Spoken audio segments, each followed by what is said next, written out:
Praise the lord. క్రీస్తునందు ప్రియమైన దేవుని ప్రజలారా, మన ప్రభువైన యేసు క్రీస్తు వారి ప్రశస్తమైన నామములో మీ అందరికీ శుభములు, ఆశీర్వాదాలు తెలియచేస్తూ ఉన్నాము. ఈ యొక్క ప్రాముఖ్యమైన సమయంలో దేవుని సన్నిధి మనతో ఉన్నది.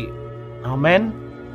దేవుని ప్రత్యక్షత మనతో ఉంటూ ఆయన ప్రేమను బట్టి, ఆయన కృపను బట్టి మీ ఎదుట సాక్షిగా నిలవబెట్టిన దేవాది దేవునికి మహిమ చెల్లిస్తూ ఉన్నాను.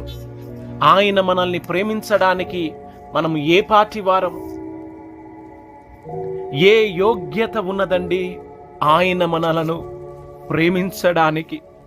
ఏ మంచి లేని నిన్ను నన్ను ఆయన ప్రేమించి, ఆయన తన మనసెంతో మహోన్నతుడిగా ఉంటూ ఉన్న గొప్ప దేవుడు. ఆయన ఇచ్చిన ఆయుష్ కొరకు,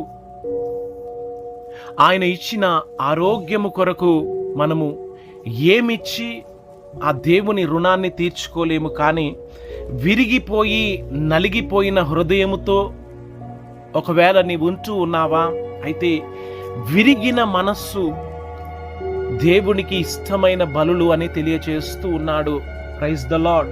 ఈ యొక్క ప్రాముఖ్యమైన సమయంలో నీవు ప్రార్థన చేయగలిగినట్లయితే, నీ హృదయాన్ని తెరిచినట్లయితే, నీ ప్రార్థనలను ఆలకించే దేవుడు, నీ మనవులను స్వీకరించే దేవుడు మన ప్రభువైన యేసు క్రీస్తు వారు. కనుక కొద్ది నిమిషాలు దేవుని వాక్యాన్ని మనము ధ్యానించబోతూ ఉండగా, ఈ యొక్క ప్రాముఖ్యమైన సమయములో ఆత్మ అయిన దేవుడు తన ప్రత్యక్షత ద్వారా మనకిస్తున్న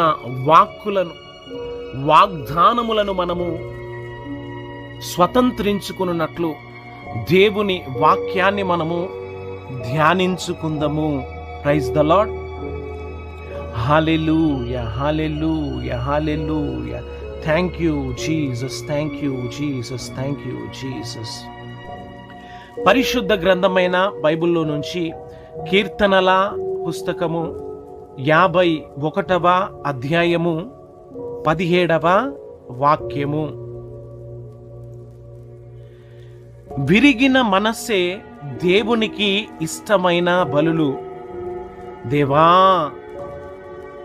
విరిగి నలిగిన హృదయమును నీవు అలక్ష్యము చేయవు. Praise the lord.